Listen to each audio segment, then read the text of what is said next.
जय हिंद दोस्तों।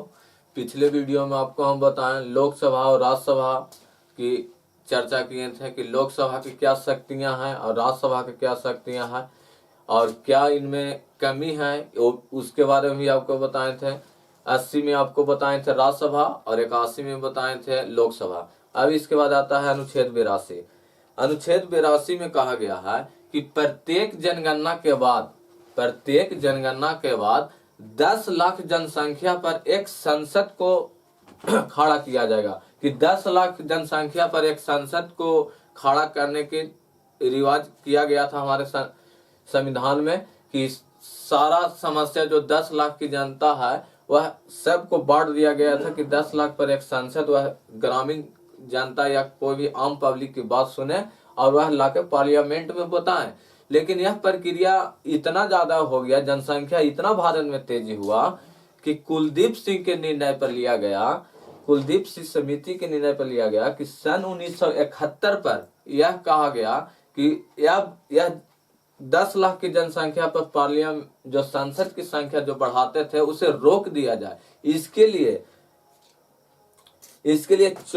84वां संविधान संशोधन 2002 में किया गया कुलदीप सिंह समिति के अनुसार कि यह जब भी जनगणना होगा सन 1971 पर जो भी आधारित है, जितने भी सांसद हैं उन्हें सीट अब उतना ही रोक दिया जाए, क्योंकि संसद भवन पुराना है और संसद भवन में सांसद को बैठने के लिए सीट नहीं है। इसलिए 84वां संविधान संशोधन सन 2002 में किया गया। उसमें कहा गया जितने भी अभी जो जनगणना के 10 साल में जो प्रक्रिया होता है वह तो होगा, लेकिन संसद की सीट नहीं बढ़ाया जाएगा। अगर नया पार्लियामेंट 2026 में जो बनना था, अगर वह निर्माण होता है 2026 तक, तो उसके बाद सन 2001 की जनगणना पर वह संसद की सीटों की समायोजन किया गया।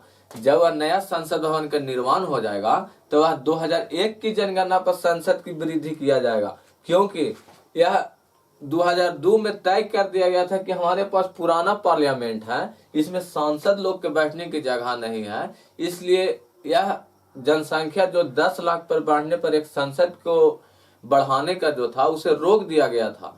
और यह जो अभी जो हमारे वर्तमान में जितने भी संसद जो 545 संसद है वह सन 1971 की जनगणना पर आधारित है। और अगला जो 2026 में जो संसद का जो चुनाव होगा वह जनगणना 2001 पर आधारित रहेगा। बोलिएगा कि 2026 का जनगणना पर क्यों न आधारित होगा, क्योंकि जब यह संविधान संशोधन किया जा रहा था उस बार 2002 था और 2002 से आप 10 साल पहले के अंदाजा, 15 साल पहले के अंदाजा नहीं लगा सकते हैं कि कितना जनसंख्या का वृद्धि होगा। इसलिए उस समय तुरंत का जनगणना 2001 पर ही आधारित किया गया, क्योंकि संशोधन 2002 में हुआ। इसके लिए निर्णय 2001 में जो जनगणना हुआ था उस पर आधारित रहकर संसदों के सीट बढ़ाया गया था। इस प्रकार आपको 84वां संविधान संशोधन 2002 में हुआ। यह किस समिति पर आधारित हुआ था? कुलदीप सिंह समिति के आधारित पर किया गया था। इस प्रकार हमारे जो भी भारत में जितने भी सांसद हैं वह जनगणना किस जनगणना पर आधारित है? सन 1971 की जनगणना पर आधारित है। यह किस अनुच्छेद में कहा गया है? यह 82 में कहा गया है कि प्रत्येक जनगणना पर 10 लाख की जनसंख्या पर एक संसद की व्यवस्था किया गया था। 10 लाख की जनगणना पर एक संसद की व्यवस्था किया गया था, लेकिन पुरानी संसद भवन हमारे पास था जो 1927 में जो बना था संसद भवन, उसमें इतना सीट नहीं आ रहा था कि प्रत्येक 10 साल की जनगणना पर हम सीट को बढ़ोतरी कर सकें। इसलिए संसद में दिक्कत होने लगा। इस प्रकार 2002 में 84वां संविधान संशोधन किया गया कि जब तक नया पार्लियामेंट 2026 तक नहीं बन सकता है तब तक संसद का वृद्धि व्यवस्था नहीं बढ़ा सकते हैं। इसलिए कुलदीप सिंह समिति ने निर्णय लिया। अब अनुच्छेद 83 की बात करते हैं। वहां संसद की योग्यता की बात किया गया है। संसद की यानी अवधि कि लोकसभा का कितना अवधि होगा और राज्यसभा का कितना अवधि होगा, इसके बारे में अनुच्छेद 83 को लिखा गया। इसमें कहा गया कि लोकसभा तो अस्थायी सदन है, क्योंकि यह कभी विखंडित होता ही नहीं है, क्योंकि यह एक तिहाई कर 3 बार में 2-2 साल गैप कर इलेक्शन होता है। इस प्रकार यह तो अस्थायी सदन है, लेकिन लोकसभा विखंडित होता है, इसलिए यह सदन का कार्यकाल 5 वर्ष होगा। इसके बाद अनुच्छेद 84 में कहा गया कि संसद की योग्यता, जो संसद में जो बैठते हैं व्यक्ति, उसे सांसद कहा जाता है। उस व्यक्ति का योग्यता क्या होना चाहिए? तो व्यक्ति भारत का नागरिक होना चाहिए, वह दिवालिया नहीं होना चाहिए, लाभ की पद पर नहीं होना चाहिए, और लोकसभा में उन्हें 25 वर्ष की आयु चाहिए और राज्यसभा में उन्हें 30 वर्ष की आयु चाहिए। इसके बाद अनुच्छेद 85 में कहा गया है सत्र और 17वां।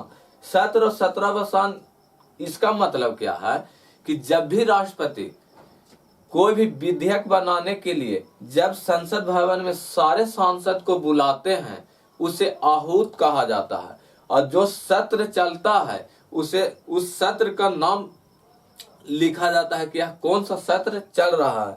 हमारे पास अभी 3 प्रकार के सत्र है, एक बजट सत्र, एक मानसून सत्र, एक शीतकालीन सत्र। अभी वर्तमान में शीतकालीन सत्र चल रहा है। इसमें क्या होता है, बजट सत्र में क्या होता है कि यह फरवरी से मई तक चलता है। बजट सत्र में किया जाता है कोई भी विधेयक कहाँ काम करना है, क्या नहीं करना है, यह हर साल किया जाता है कि कौन सा सत्र में ज्यादा काम करना है, कौन सा विधेयक पारित किया जाएगा, कहाँ निर्माण किया जाएगा। यह सत्र सबसे पहला बजट सत्र चालू होता है। यह सबसे बड़ी सत्र है जो फरवरी से लेकर मई तक चलता है। इसके बाद आता है मानसून सत्र। मानसून सत्र रहता है जुलाई से अगस्त तक। यह जुलाई से अगस्त तक चलता है। और इसके बाद आता है शीतकालीन सत्र। यह नवंबर से दिसंबर तक चलता है। नवंबर से दिसंबर यह सबसे छोटा सत्र है। सत्र का मतलब होता है कि यह बहुत ही छोटा सत्र है। इसमें भी क्या डेवलप होगा, कौन सा विधेयक पारित होगा, यह हर साल में 3 सत्र होता है जिसे राष्ट्रपति बुलाते हैं। और बुलाने को आहूत कहा जाता है। उसी को जब भी संसद को, भारत का पूरा संसद को बुलाया जाता है, पहला तो आपको बताएं बजट सत्र, वह फरवरी से मई तक होता है। तीसरा बताएं मानसून सत्र, यह जुलाई से अगस्त तक होता है। और शीतकालीन सत्र यह आपको बताएं नवंबर से दिसंबर तक होता है। इसमें जितना भी नियम बनता है, विधेयक बनना है, कौन सा कहाँ निर्माण होना है, ये सब सारा संसद जाके जनता की सारा समस्या को वहां जाके संसद भवन में सुनाते हैं कि हम अपने क्षेत्र में गए थे, ऐसा समस्या है, भवन निर्माण चाहिए, चाहे पुल का निर्माण चाहिए, ये सब जाके सभी आम जनता लोग वहां जाते हैं, अपना सांसद से ये सब व्यवस्था मांगते हैं। और यह सारी जनता की बात सुनकर वह संसद भवन में जाकर अपनी बात को स्पष्ट करते हैं। इस प्रकार संसद को सत्र का 6-6 महीना गैप कर किया जाता है। यदि कोई भी सत्र 6 महीना का गैप नहीं हो सकता है। 6 महीना का गैप इसलिए कहा गया कि यदि सत्र चल रहा है तो ठीक है, इसमें देख भी लीजिएगा तो 6 महीना का गैप नहीं आएगा। इस प्रकार 6-6 महीना का गैप रखा गया है। यदि कोई स्थिति में सत्र नहीं चल रहा है और वह नियम बनाना बहुत जरूरी है, उस समय राष्ट्रपति अध्यादेश लाते हैं। अध्यादेश अपने से, वह राष्ट्रपति अपने से कानून बनाते हैं। वह कानून का अवधि 6 माह या 6 सप्ताह ही रहता है। और यदि सत्र जब चालू होता है, अगर राष्ट्रपति द्वारा बनाया गया कानून अगर सांसद लोग को ठीक लगा कि नहीं, राष्ट्रपति को सोच अच्छा था, यह भारत में व्यवस्था होना चाहिए, तो यदि वह पारित कर देते हैं तब वह कानून बन जाएगा। यदि वह संसद लोग पारित नहीं करते हैं तो वह 6 महीना के अंदर, सत्र चालू होने के बाद यह पारित हुआ तो ठीक है, नहीं तो अन्यथा वह अपने आप समाप्त हो जाता है। सत्र सिर्फ जिसे अध्यादेश कहते हैं, यह 6 माह या 6 सप्ताह में ही समाप्त हो जाता है। यदि जैसे किसान विधेयक जब आया था तो यह राष्ट्रपति अध्यादेश के रूप में लाए थे, लेकिन सांसद लोग इसे पारित कर दिए। जब यह पारित हो गया तब यह एक्ट बन गया, जिसके चलते दिल्ली में बहुत सारे किसान हंगामा भी किए थे। फिर इन्हें प्रधानमंत्री ने इसे वापस भी लौटा लिया था, इस पर लौटा लिया था। यदि सत्र में जब चालू सत्र है उस समय एक लोकसभा एक राज्यसभा में, लोकसभा का जो पदेन होता है वह राज्यसभा सभापति होता है और लोकसभा में अध्यक्ष होते हैं। अगर इन दोनों में हंगामा करता है तो विखंडित कर देते हैं। विखंडित का मतलब होता है 1-2 घंटा, 4 घंटा, 5 घंटा, 1 दिन, 4 दिन, 5 दिन, यह समाप्त नहीं करते हैं, लेकिन 4 दिन 5 दिन तक रोक देते हैं कि नहीं आप लोग बनवासी कर रहे हैं, आप लोग बढ़िया से निर्णय नहीं ले पा रहे हैं, आप लोग खाली हाला कर रहे हैं। इस प्रकार इन्हें के सभापति रोक देते हैं, उधर का अध्यक्ष रोक देता है। यदि सभी सांसद को अपने क्षेत्र में भेज देते हैं, उसे सत्रावसान कहते हैं। राष्ट्रपति कहते हैं कि आप लोग अपना कानून, अपना व्यवस्था जो बनाए से बनाए, आप लोग अब फिर अपने क्षेत्र में जाइए, वहां जनता की समस्या सुन के लाइए। और जैसे बजट सत्र में सारा आए सब लोग, उन लोग बजट सत्र में क्या नियम कानून बनाए, उसके बाद इन्हें अपने क्षेत्र में भेज दिया जाता है। क्षेत्र में जाके आम जनता की बात सुनेंगे, फिर वह मानसून सत्र में आएंगे। मानसून सत्र में जब आएंगे तो फिर वह बताएंगे ये सब प्रॉब्लम है,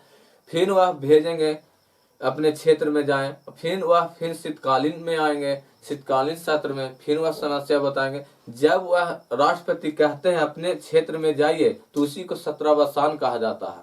और आहूत का मतलब बताएं, जब राष्ट्रपति अपने सांसद को बुलाते हैं अपने संसद में, उसे आहूत कहते हैं। इसलिए भारत में अभी 3 सत्र चलते हैं। एक बजट सत्र, यह लंबी प्रक्रिया है, फरवरी से मई तक चलती है। एक मानसून सत्र, यह जुलाई से अगस्त तक चलता है। एक शीतकालीन सत्र, यह नवंबर से दिसंबर तक चलती है। सबसे बड़ी सत्र की बात करें तो यह बजट सत्र ही होता है, और सबसे छोटा शीतकालीन सत्र होता है। यह लगभग 15 या 18 नवंबर के चालू होता है, दिसंबर का लगता है 10 या 25 या 18 के सही समाप्त हो जाता है। सबसे छोटा सत्र में आता है। और सबसे बड़ा सत्र आपको बजट सत्र बताएं। और कुछ आपको विशेष बात बताएं कि यह सत्र जो भी जब भी बुलाया जाता है तो कोई ना कोई नियम कानून ही बनाने के लिए बुलाया जाता है।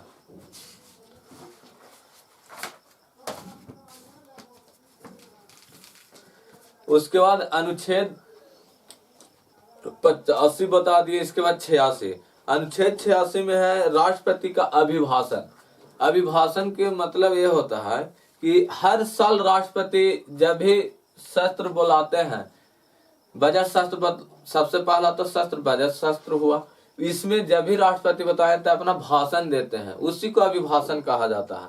वह क्या बोलते हैं उसी को, जैसे राष्ट्रपति बुलाए सभी को, अपने क्षेत्र से आए हैं आप लोग, अपने आम जनता की बात सुने होंगे, इस आप सोच समझ के कानून बनाए कि अगला का दिक्कत न हो, दूसरे को मूल अधिकार के मूल अधिकार पर दिक्कत ना आवे, इसलिए आप सोच समझ के कोई भी कानून लीजिए, देश के विकास कीजिए, यही सब अभिभाषण कर देते हैं। यह अनुच्छेद 86 में कहा गया है। अनुच्छेद 87 में विशेष अभिभाषण है। यह तब दिया जाता है जब नई लोकसभा जब चुनाव लड़के आता है 5 साल में, तो एक बार सभी राष्ट्रपति बुलाते हैं और सभी को वहां समझाते हैं कि अपने अपने क्षेत्र से आए हैं, अपनी अपनी समस्या को सभी को बधाई भी देते हैं और कहते हैं कि देश के लिए काम कीजिए। यह अभिभाषण विशेष अभिभाषण के रूप में यह बात करते हैं। इसके बाद अनुच्छेद 88 में कहा गया है कि संसद जो है संसद भवन में मंत्री और एक महान्यायवादी जो केंद्र सरकार के पहला विधि अधिकारी होता है, वह सारी समस्या को जाकर जितना भी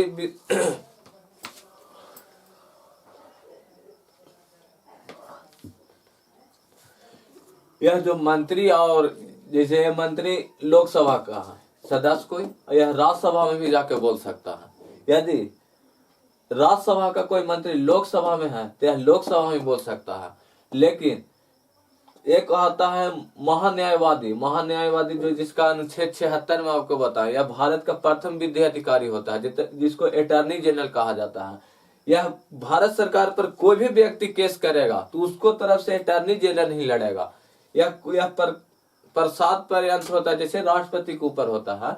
इसमें कोई भी बात बोलना है राज्यसभा में चाहे लोकसभा में, या दोनों जगह पर वह महान्यायवादी जाके बोल सकते हैं कि आप जो विधेयक बना रहे हैं इससे आपको दिक्कत होगा, आम जनता को दिक्कत होगा। इस प्रकार इस पर अपील भी हो सकता है। जैसे जब जीएसटी जब आया था तो इसके बारे में वही समझाए थे, गुड सर्विस एंड टैक्स, कि यह क्या है, इन लोग समझ में नहीं आ रहा था। तो वही बताए कि इसका मतलब क्या होता है। तो महान्यायवादी होता है कि अपने सारा चीज बोल सकता है, लेकिन वह संसद की जब भी कोई विधेयक होगा उसमें मतदान नहीं दे सकता। लेकिन मंत्री अगर राज्यसभा का है और लोकसभा में मंत्री तो बैठता ही है, अगर जब वोटिंग की बात आता है तो मंत्री अपने सदन में जाकर, राज्यसभा का सदस्य है इसलिए वह सदन में ही जाकर ही वोट देगा। लेकिन महान्यायवादी वह व्यक्ति है न, सिर्फ वह बोल सकता है, वोटिंग का उसका अधिकार नहीं है।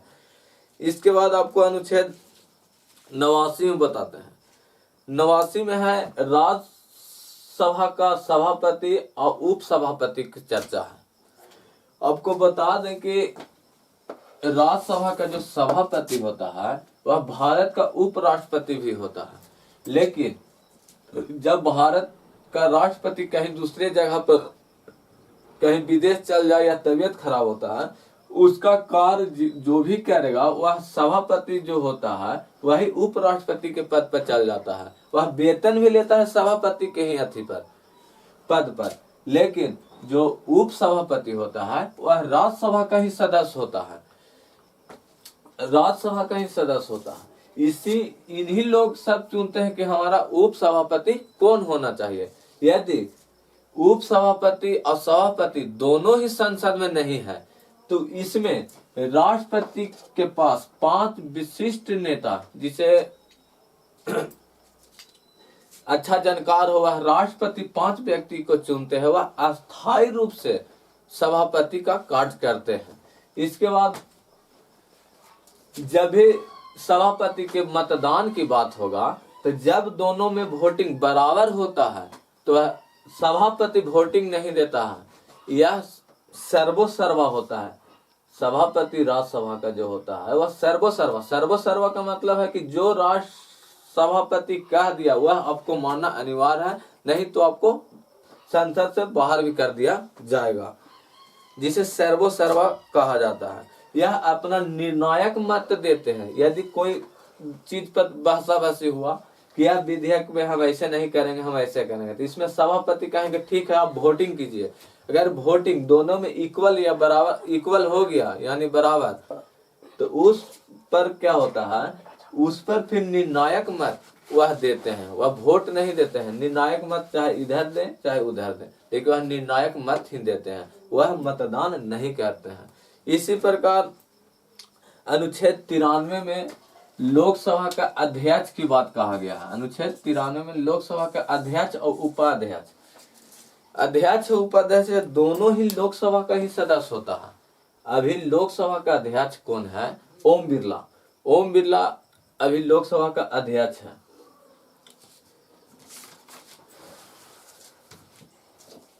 ओम बिरला अभी लोकसभा का अध्यक्ष है और वह लोकसभा का ही सदस्य है। और उपाध्यक्ष भी लोकसभा के ही होते हैं। इस प्रकार जो भी निर्णय लेगा इसमें अध्यक्ष ही निर्णय लेगा।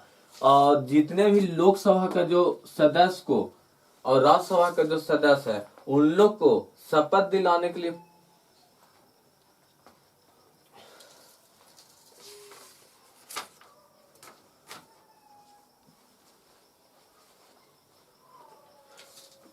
इन लोग के शपथ लेने प्रोटेन स्पीकर होता है। यह राज्य सबसे वरिष्ठ नेता को कहा जाता है कि आप इन लोग को शपथ दिला दीजिए। और जैसा ही इन लोग शपथ ले लेते हैं उस समय प्रोटेन स्पीकर का पद समाप्त हो जाता है। इस प्रकार जब लोग अध्यक्ष और उपाध्यक्ष जब सभी को शपथ दिलाते हैं उसी समय यह शपथ ले लेते हैं।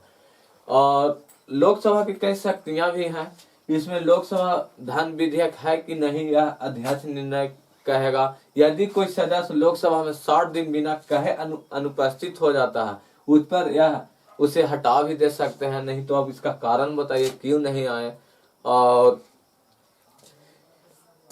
इसमें अगर कोई भी विधेयक पर निर्णय लेना है उस समय अगर सदस्य नहीं 1/10 की गणपूर्ति पर नहीं आता है तो वह लोकसभा वह बात को वैसी सदन में रख देते, वह कार्रवाई चालू नहीं करते हैं। क्योंकि यह लोकसभा का जो सर्वसर्वा जो है वो अध्यक्ष ही होता है। आपको बता दें कि लोकसभा का जो प्रथम अध्यक्ष बने थे श्री गणेश वासुदेव मावंकर बने थे, श्री गणेश वासुदेव मावंकर बने थे। और राज्यसभा का जो सभापति सर्वप्रथम बने थे वह सर्वपल्ली राधाकृष्णन जी बने थे, और सर्वपल्ली राधाकृष्णन जी बने थे। और इसके में सबसे प्रथम बताएं कौन, श्री गणेश वासुदेव मावंकर बने थे, और इसमें सर्वपल्ली राधाकृष्ण सभापति बने थे। इसके बाद कोई भी लोकसभा में अगर कोई सदन चालू हो रहा है, उस समय 1/10 से कम व्यक्ति लोग आए हैं, तो उस समय यह चालू नहीं होगा सदन। और इसमें भी राज्यसभा में वही बात है, 1/10 अगर यह राज्यसभा का सांसद लोग नहीं आता है तो वह कार्रवाई चालू नहीं होता है, वहीं पर स्थगित कर दिया जाता है। उसके बाद अध्यक्ष का दंडात्मक शक्ति भी होता है। यदि कोई भी सदस्य अगर किसी चीज पर निर्णय लेना है कि यह विधेयक पारित होना चाहिए, उस पर वह उल्टी वोटिंग डाल दे कि नहीं, अध्यक्ष कह रहा है कि ये चीज होना चाहिए, वो कहेगा नहीं होना, तो उनको इतना शक्ति है कि उसे आप निलंबित भी कर सकते हैं, वह सदस्य रद्द भी कर सकते हैं। अब अनुच्छेद 98 में कहा गया है कि संसद का सचिवालय जो भी सचिवालय में जो भी निर्णय लिया जाता है, जैसे सचिवालय में अधिकारी लोग बैठते हैं, डीएम, एसपी, कलेक्टर, ये सब सचिवालय में ही बैठते हैं। इस प्रकार जो भी निर्णय होगा वह 98 में कहा गया है कि सचिवालय भी यह लोकसभा के अध्यक्ष के ही अंदर में है, और संसद के सचिवालय का चर्चा अनुच्छेद 98 में कहा गया है। और अनुच्छेद 99 में सांसदों का शपथ की बात कहा गया है कि संसद को सब शपथ कौन दिया था, आपको तो बता ही नहीं कि सभी संसद को प्रोटेकन स्पीकर दिया जाता है सभी को। जैसा ही वह विशिष्ट नेता जो होते हैं संसद के, वही सभी को शपथ दिए जाते हैं, और प्रोटेन स्पीकर का वही शपथ समाप्त। जैसा ही लोग शपथ लेते